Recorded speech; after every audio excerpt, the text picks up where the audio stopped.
So the topic I have in mind is cutting stuff out in Photoshop.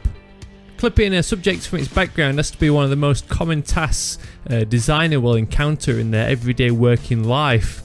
Back when I worked at a local design studio, we had a job where we had to clip out about 5,000 product images of ornate coving, ceiling roses and all kinds of fancy decorative plaster mouldings, which quickly got me used to drawing and saving paths with the pen tool. The pen tool is the go-to tool for cutting most things out, but there's some cool techniques you can use for hair, fur and other specialty subjects. So let's crack on and look at the tools we have available in Photoshop. Let's start with the quick and dirty selections. Sometimes you just need to quickly remove something from its background with no questions asked. If the final result doesn't have to be pixel perfect, there's a range of Photoshop tools that offer you quick and easy clipping solutions. If the first tool you'll reach for is the eraser when you're faced with the task of cutting something out, you need a slap on the wrist. The eraser tool should really be left in Microsoft Paint. In Photoshop, layer masks provide the same functionality but without destructively editing your images.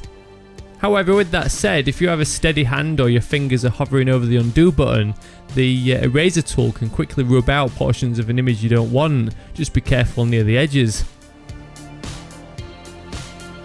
The magic wand was probably the first tool we all discovered as Photoshop newbies, but as you level up in experience you soon realise its capabilities don't stretch very far.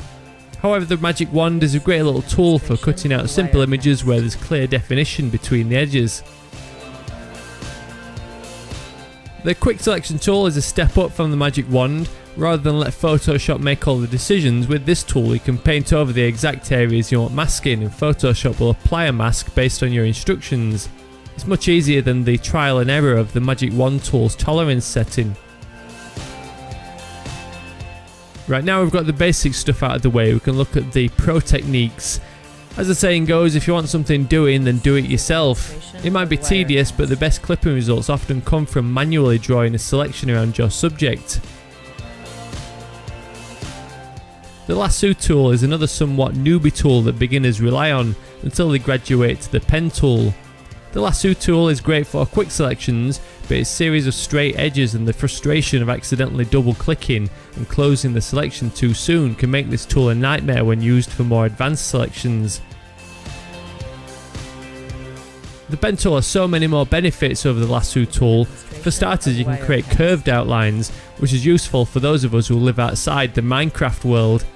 The pen tool also creates paths that can be edited and saved for future use, which are valuable features when working on real-world projects. The basic mechanics of the pen tool's Bezier curves could take an entire video to explain, but once you've mastered this tool it becomes your new best friend. Trace your image, making an accurate path within a few pixels inside the edge of your subject to avoid capturing any slithers of background in your cutout, then close the path back at the starting point. This path can be tweaked using the direct selection tool, or you can save it by giving it a new name under the paths panel for easy reselection later. Your path can be converted into a selection at any time. You can even add feathering to eliminate any harsh edges.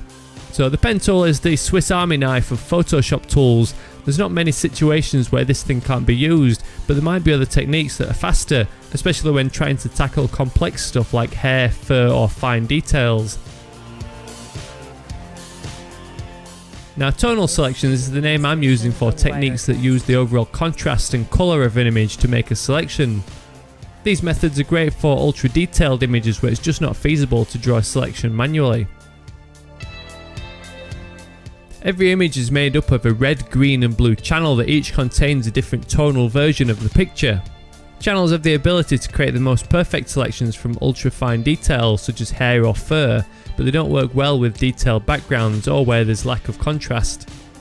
In the channels panel, toggle the visibility of the red, green and blue channels individually to find the one with the highest contrast between the areas you want and the areas you don't. Drag it over the new icon to make a duplicate. You can increase the contrast further by adjusting the levels or curves to darken the blacks and lighten the whites. Once you've achieved good contrast between the fine details of your image, you'll also need to fill in any remaining areas of your desired selection manually with a black brush. Load the selection of your channel by command or control clicking on the thumbnail from the channels panel. Whenever you have an image with clear contrast between your subject and the background, the channels will provide the best and cleanest selection. They're especially great when selecting hair or fur, but only if the background is clean. Colour range from the select menu is a handy tool that can be used to make quick selections based on the tones of an image. It's particularly useful to select highlights or shadows, or if you need to select areas of a specific colour from your image. Go to select colour range to open up the colour range options. You can now choose from sampled colour, your chosen foreground colour selection, or pick from highlights, midtones or shadows if you only need to select bright or dark areas of an image. Masks are the ultimate non-destructive editing tools. Rather than permanently erasing your image, they hide the unwanted portions just in case you want to edit the selection later. Draw your masks manually or use them with any of the previously mentioned selection techniques to temporarily delete portions of your image. Layer masks are applied to a single layer by selecting the Add Layer Mask icon at the bottom of the Layers panel. Whatever areas of the mask are black are the portions of the layer that are hidden. We talked about layer masks being a better alternative to the eraser tool earlier. To use this technique with a mask, you would use the brush tool in place of the eraser and paint those unwanted areas away with the black brush.